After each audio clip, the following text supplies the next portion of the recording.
Que pasa, mi amigos? It's Tom Morcus here, and welcome back to In the Trenches, the number one podcast for people who want to relentlessly crush in business and life. For the uninitiated, In the Trenches works like this.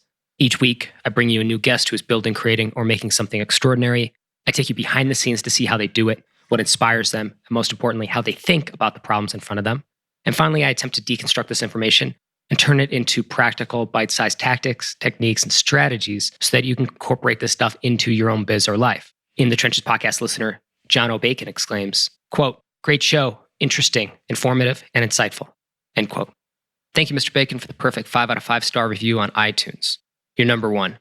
You're also prescient because today's interview happens to be interesting, informative, and insightful.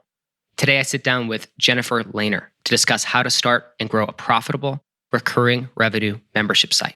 We'll get to that in a second, but first, a little bit about Jennifer. Jennifer is a digital marketing strategist and adjunct professor of digital marketing at Cleveland State University. She shows entrepreneurs how to build an audience and monetize their expertise online using social media and digital tools. She creates online courses and trainings, and her favorite place to hang out is in her private mastermind, the Front Row VIP. She lives in Shaker Heights, Ohio with her husband, 3 kids, and a golden retriever. On today's call, Jen and I discuss everything membership sites, including why membership sites are all about the experience, how to grow a membership site that requires minimal content creation, what content to restrict and what to share, how to use events to reward existing members while generating new paid membership signups, and so much more. I've been really fascinated by subscription and recurring revenue business models lately and their best practices. So I really got to geek out on this call, and I think you'll hear that when I'm talking to Jen because I'm taking tons of notes as she's talking through this. And typically I would highlight a major takeaway, but it's kind of hard to do from today's call because the whole thing is really solid. And if you want to launch or grow or run a recurring revenue membership site, then I think all the different components of what she shares today will be worthwhile to you.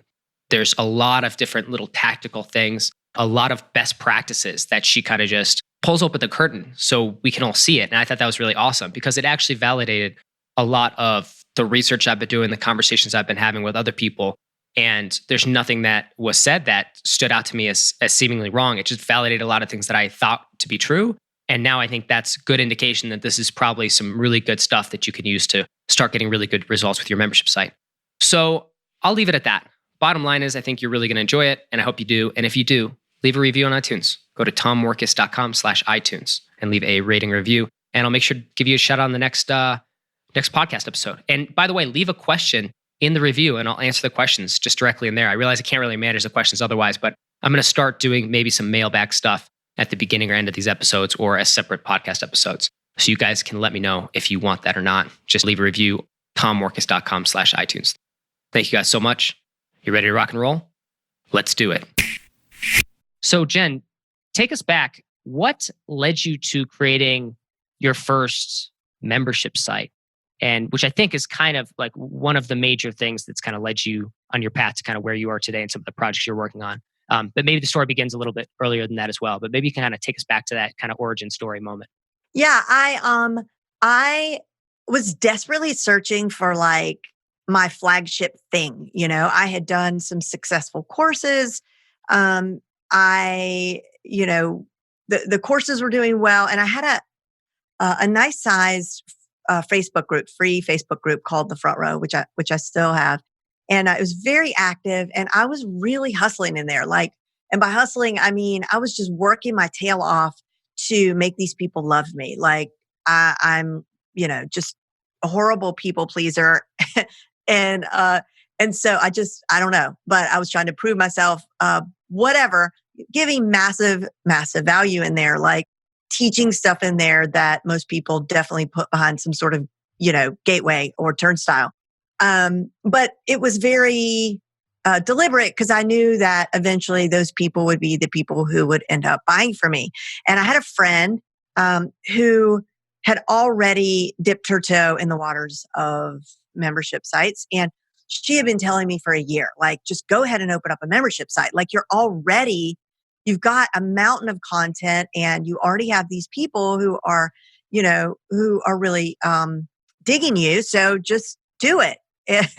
And I waited a year because I didn't know what platform was I going to use? How was I going to organize it? It seemed like there were so many things I needed to consider. I also was really pretty sure that I didn't want to just take all of I've seen people do this where they just sort of take all of their old content, slap it up in a membership site, and then tell people, I put it in the vault. And, for only X amount of dollars a month, you're going to get all of my brilliance, but, I personally hate all my content after I make it. I'm getting better about that. I think my content's getting better, but it's like when you hear actors, like on the Tonight Show, and they're interviewed and they say, "Oh, I didn't watch my movie because I hate to see myself on the screen." It's not that I hate the sound of my own voice. I just always find where it could be better. And then I'm like, oh, I need to redo it. I need to edit it. I need to take that out. Yeah. Do you have that? I Do you do completely that? resonate. And I have to imagine many of the listeners will as well. Yeah. So I just was like, no, I'm not going to open up a membership site and have all this this old stale content in there. And so then I created a couple of courses, and my strategy was, this is when messenger bots had just become a thing, or at least for the regular folks, where we could use ManyChat and do messenger bots. So I was like, I know what I'll do. I'll create a bot course, and I need a Facebook ads course anyway, because, I was always, someone would say, well, what about my pixel? Or they'd have Facebook questions, and I didn't really I could point them to this training or that training, but I wanted to have my own course so I could say, go check out module 4, lesson 6 or whatever. So I was like, let me just knock these out. So I created a bot course, and I created a Facebook ads course. And then I led with that as the way to open it. So it was sort of like, here's this new course. You could buy it for $97, or you could get it for for free if you join my new membership site at $27 a month. So that's really how it started. And as I predicted, it did really well, just kind of soft launching it to that Facebook group. Those were the people who ended up being the charter members of the membership site. And then to bring it back around, sort of full circle, now it was for the first time since I had been in business that I felt like a real business, because I could see this renewable income, and then I could sort of exhale, take a breath. And it gave me this space for the first time ever to just sort of say, all right, now, I'll perfect it. I'm going to shut the doors, close down, admission, so I can just focus on making this great, finding out what these people want, and feeling comfortable that this renewing revenue was coming in. And if I decide to take a week off and go to the beach, that money's still coming in. It was amazing. So then I finally got it. Why my friend had been jumping up and down and saying, Jen, just do the membership site. Yeah, I have so many questions I want to ask you. So I have a few just to get the latest, the lay of the land for this in context. So you said you started off, I think how a lot of people start off, it sounds like kind of how I started off too. So with blogging and content creation, right? Mm-hmm. Yep. And when did you, about what year did you start doing that? I was afraid you would ask me that. It's really horrible that I don't know the exact, because I started consulting when I first started locally, and same sort of genre, like marketing, social media, but I was just consulting locally. So let's say that was 2014. Okay. So that too long ago. And then how soon from that, say about the start, did you then roll out the membership site? Oh, membership site is going on 3 years. Okay, got it. But I'm thinking in terms of the time between when you first started blogging to when you rolled out and you were doing courses at first, and then you created a membership site. So it took you a few years to get there. Yeah, definitely. Got it. And so, it's interesting because it's all the same things that you mentioned. I was just nodding my head as you were talking. It's like the idea, I feel the exact same way with my content. Even if I get comments back from people that I was like, oh, it was good or it was really helpful, I can only see the flaws. And then, especially when I come back to something later, I'll be like, oh man, all these things are I would modify this or tweak that. Yeah. So I very much resonated with that. And I like how you turn that into, you figured out the solution from that. Okay, I'm not really comfortable with this kind of stuff, or these are the things I don't really like. But if I can organize around a membership site, there's all these benefits that come from that. So was that kind of your thinking there? I know you were being encouraged and stuff like that, but I'm kind of interested in your mindset. Yeah, that was. And also it was, I mean, it was a way to sort of, I mean, what was happening in the free group was like, you can't really minimize the goodwill that is created when you give your best and you do it for free. Mm-hmm. People remember that, and I haven't stopped doing that. That has always been my MO, but it was also like a sieve. I mean, it was just, where was it going? I don't know. It was just like, I was doing this Yes. and I just wasn't being super strategic, frankly. Yeah. I mean, it was just, it was like, as I matured in business, also, it was like, wait, is this aligned with an end goal? Is this like what, so now suddenly it was like hanging a shingle on the outside of your store, I guess, or, putting a stake in the ground or something. It was like I had foundation now, and then the other thing I wanted to say was like, I didn't want to put all that content in there, all my old content in there, because I was very judgy of my own content and just thought, wow, this isn't as good as I want it to be. But also, I ended up sort of using that as a selling point. And so, because a lot of people I will hear say, well, I'm not ready to start a membership site because I don't have any content. I don't have enough content. And I'm sure you will agree that like nobody is begging for more content. Right. Like people who are consuming content aren't saying, gosh, wish there was more content. Right. We're saying, wish there was more time to read this all the fabulous content that is coming my way 30 different directions.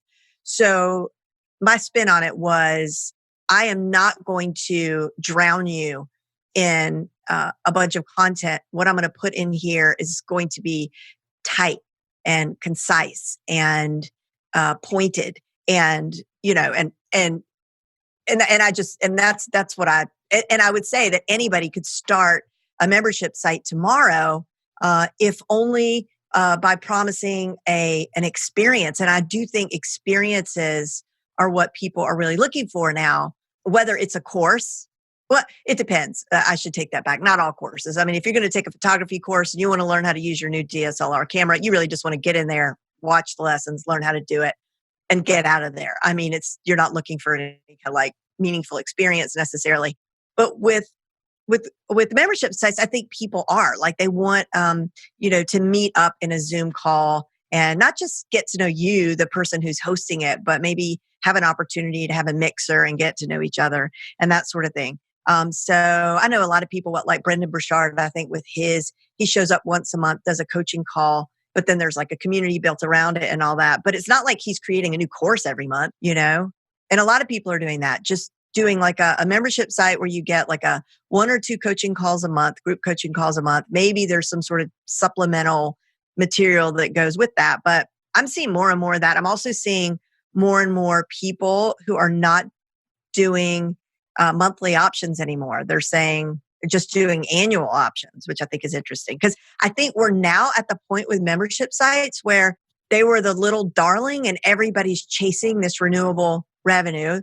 But then the churn becomes a reality and the launching and launching and launching, and it's exhausting. And so I think a lot of people, to remedy that, are saying, okay, wait a minute, let's pump the brakes and look at a new way of doing this. So I'm saying, are you seeing people doing that? It's interesting. I am thinking to myself, I have kind of gravitated toward that. And I did that over the last year or two with some of the stuff that I've been doing, where it's like, I know, like I could offer this as a subscription monthly or even quarterly, but my thing was, it was all those things factored in, right?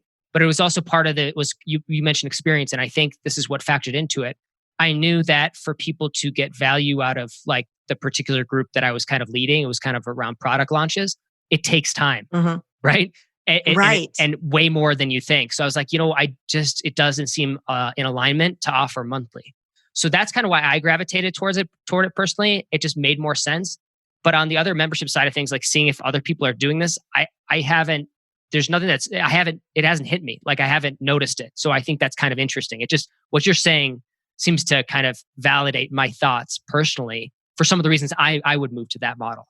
I think that's the best reason to move to that model, is exactly what you said. And that was like, I'm thinking about one friend in particular who, she said the exact same thing. She's like, I'm charging monthly, but they need a minimum of 3 months to get, in fact, in her membership site, she promises that they'll be at 5,000, they're bloggers, and they'll be at $5,000 a month.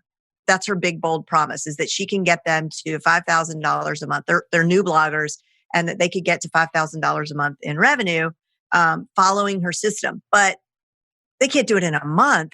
So people come in for a month and then they leave and they're discouraged. But she's like, wait a minute, this just doesn't make any sense. So she completely shifted to a year, just because she knew they weren't going to get the benefit in 1 or 2 months. Right.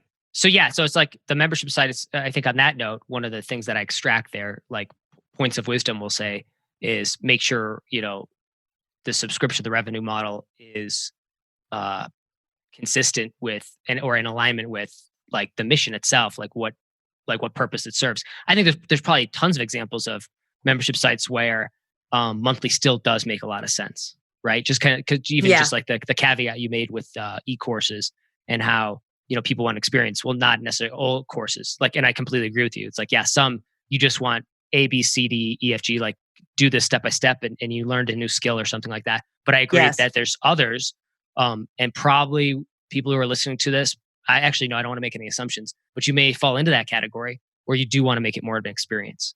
I wonder if there's any other thoughts on that, if there's anything worth exploring in your opinion of whether you think if we should go into this in the content side for a minute and think about or talk about whether it's worth, like why you think people should be gravitating towards creating experiences. I know you kind of briefly touched on it. Yeah. And then also like how you might do that practically speaking. Yeah. So here's the thing. This is what cannot be denied. And unfortunately, and fortunately, I guess for some people, information is so cheap. It is why you can go on Udemy and get a really incredible course for $10 on some days. They slash them down to $9.99. And so information is everywhere. It's cheap. And most people could just get information by Googling. Google's getting better. YouTube is getting better. So that's kind of like what is happening. It's undeniable. It just is true. And so, while obviously when you create a course or a membership site, you've curated it with your expertise, and you've brought your perspective to whatever it is that you're teaching and sharing to that knowledge. But I just don't think it's enough. It's not enough to really stand out. There's no differentiator, right? Yeah. I mean, there just isn't. And so, so some of the experiences, like in my membership site, they're just, and again, anybody could do their version of these things. But like, one thing I find in my world is that a lot of people crave accountability. And so we just put together these accountability challenges in the spring and in the fall.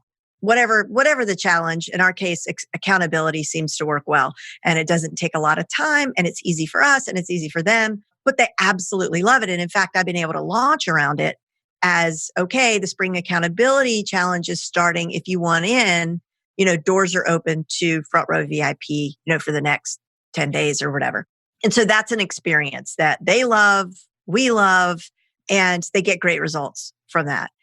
The other thing is like, so I'm always thinking like, what is easy for them, easy for us, doesn't cost anything or a lot, and they're going to get results. So we did do you know what Pika Kucha is? It's actually, I'm pronouncing it wrong. Like in Japanese, it's like Pika Kucha or something. No, I don't know if I do. So it's cool. You should Google it. It's once I tell you how to spell it, but it is like people do these presentations that you can only spend 6 seconds on a slide, and you can only have a maximum of 20 slides. Or wait, maybe it's 20 seconds on a slide, whatever.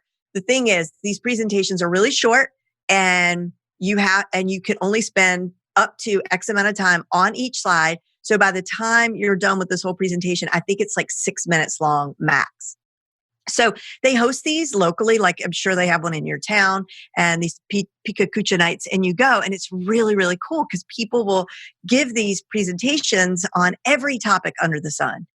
And it turns out like it doesn't feel rushed. It's like the right amount of time to teach something or share a Yeah, story. and it's like optimized, like really, like probably I would assume that putting that together, you kind of like fiercely kind of scrub stuff from that as well, and it kind of goes to just Yes, like the focus of the content. exactly. So we put together that we did a Picha Kucha day, and then the reason we told them that it was a great thing for them to participate in was a couple of things. Number one, they were going to have the most important thing being that they would now have this presentation that they could take the show on the road. They could present this in other Facebook groups. So I wanted them to be mindful of sharing something that would be valuable in that way, something that they could, multi-purpose. And most people did that. They kept it in line with their expertise there. That's something that they would teach. And it was like a huge success. And it was really a lot of fun. It didn't take too much time. Mm. Keeping in mind things like snail mail, like that's huge. Like we could do a whole episode on snail mail because I have been deep into direct marketing this year and experimenting with that and studying that. And it's just amazing because people's inboxes at home are empty. I don't even get a lot of catalogs anymore. Do you? I mean, if I do, I don't look at them. Right. But I mean, other than that obnoxious one that Restoration Hardware sends out, Right. I mean, the other, I really don't get a lot. And so when you send stuff in people's mailboxes, you're really alone in there and it's like 100% open rate. It's ridiculous. So anyway, sending little surprises, postcards, little journal, nothing terribly expensive, but just surprising them goes a really long way. And that's an experience. What else? We do mixers, giving them an opportunity to get to know each other. Because here's the thing, like with membership sites, people come for the content. And I wasn't the first person to say this.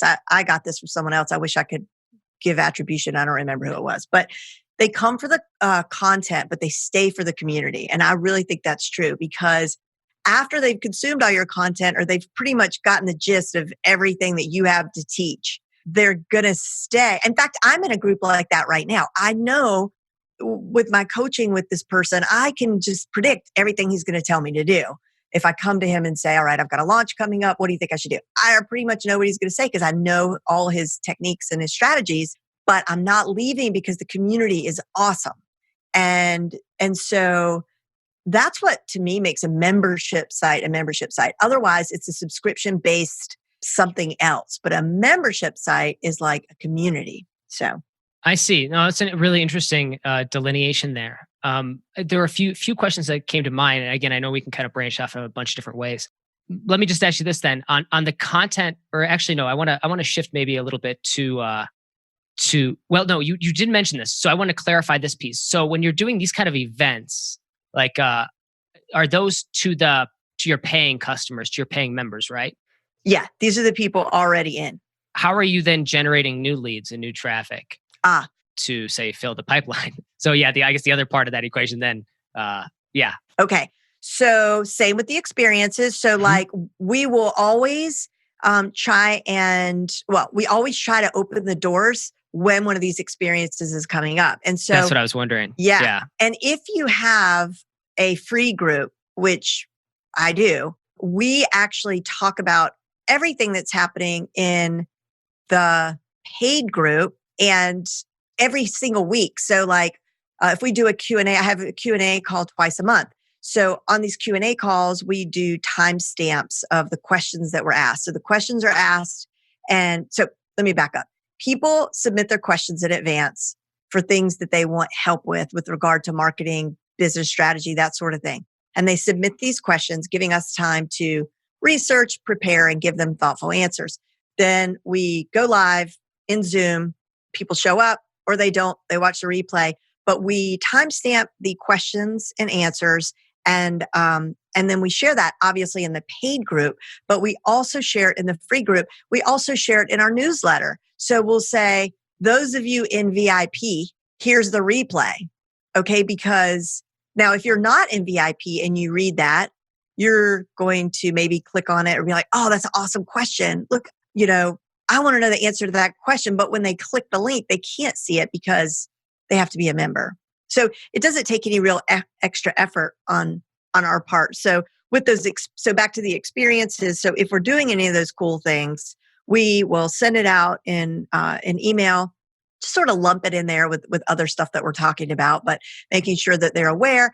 Social media posts, all the things, in all the places, and let people know that the doors are open, because I open and close the doors. They're not open all the time. Interesting. So, okay, so so when you run these events, you will open it up to non-paying customers, and it's a chance for them to go through one of those experiences.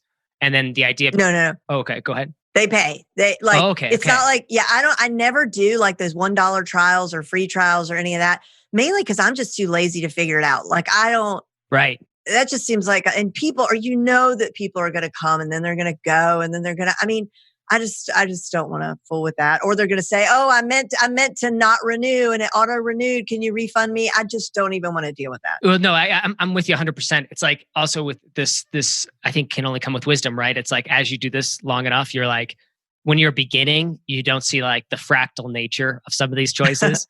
Right. But then like all of a sudden it's like with experience, if I introduce that, it's like, oh, okay, now I have to account for this and this and this and this and this. Exactly. It's like, is the juice worth the squeeze? But also that's kind of one of the things I've always wondered about in terms of content. It's like, based on the conversations I've had with I've seen a lot of people do it a lot of different ways. I know there's a lot of strategies and techniques and different styles, but I am always fascinated by different people's take on content and sharing it and what's free versus what's paid, right? And what you restrict versus what you give away. So you said like in that one though, one thing you do share is you share what some of the answers with people who haven't signed up for the membership site yet, who aren't paying customers. Is that correct? No, I was not clear. So they see the question. They see the timestamp. Okay, I see. Yep. And a link. Got it. They don't get to see the answer. So I see. Okay. So that's that. I mean, that ties in directly. Now, beyond that, then from a content standpoint, I guess for a lead generation standpoint, what is your content production like on that side of things? Like for people who haven't paid for the, because like I think there's a lot of content that goes into this, right?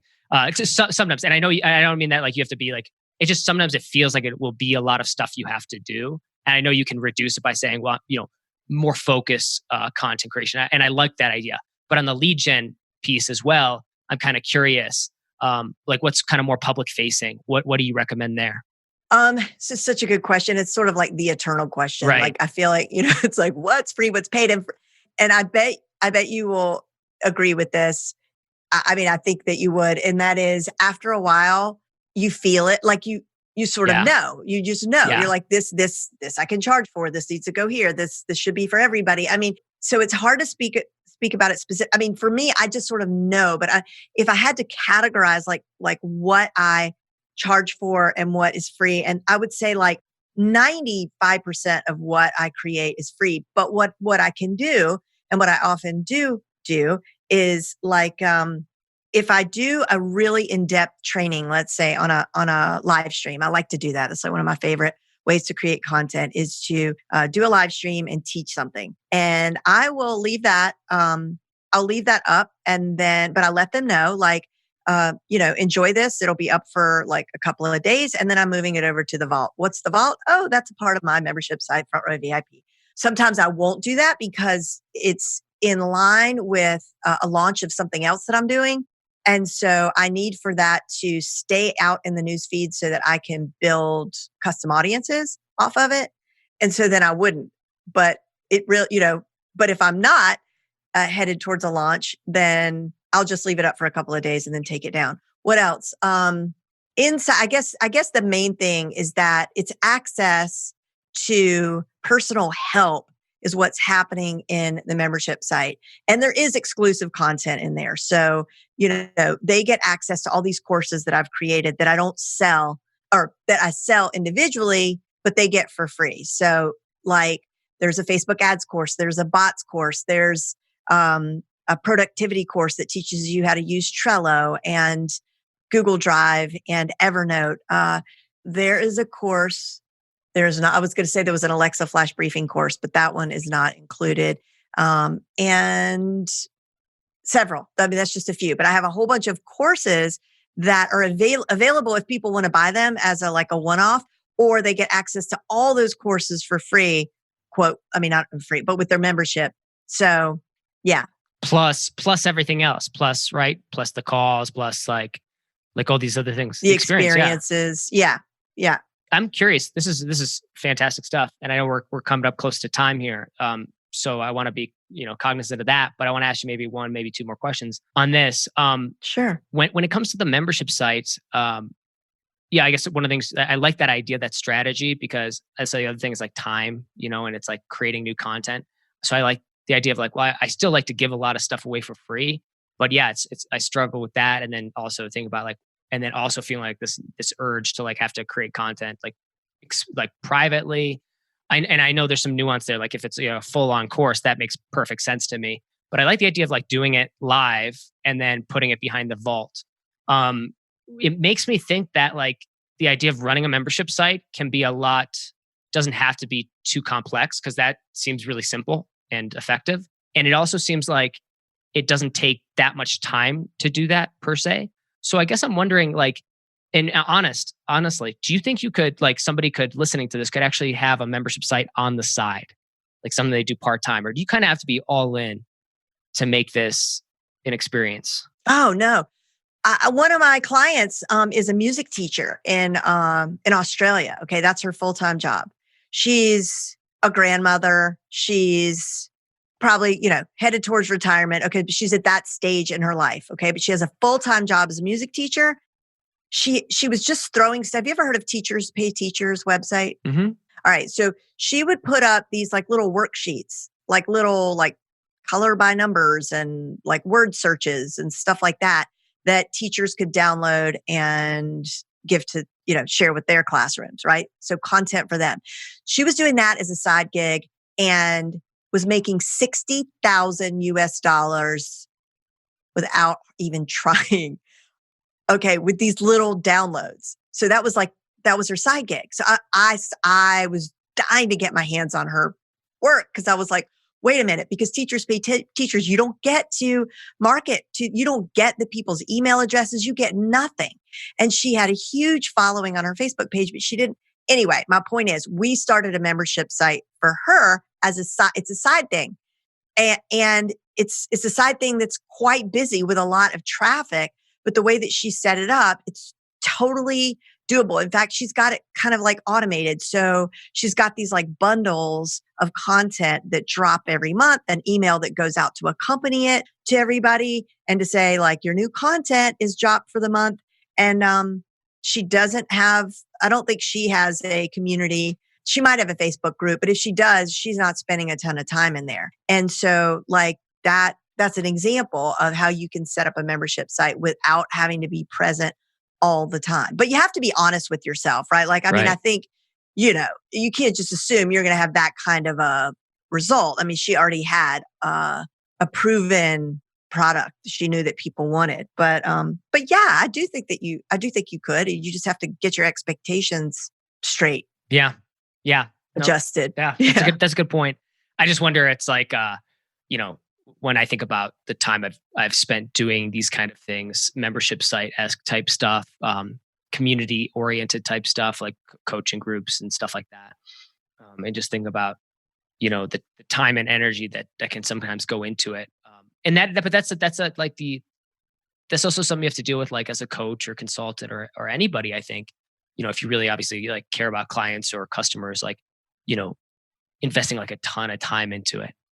I'm so glad you said that, because here is the thing. Like, for as fabulous as they are, these, and going back to the reality check and the honest conversation with yourself. So you have to really look at the numbers, because if you're going to charge $27 to $57 a month, you have to look at like, how many members do you need to make this worth it for you to work so hard on something, right? And so what I'm finding is, on that same vein that we talked about earlier, where people are now saying, hey, wait a minute, like maybe this shouldn't be weekly, monthly, this should be annual.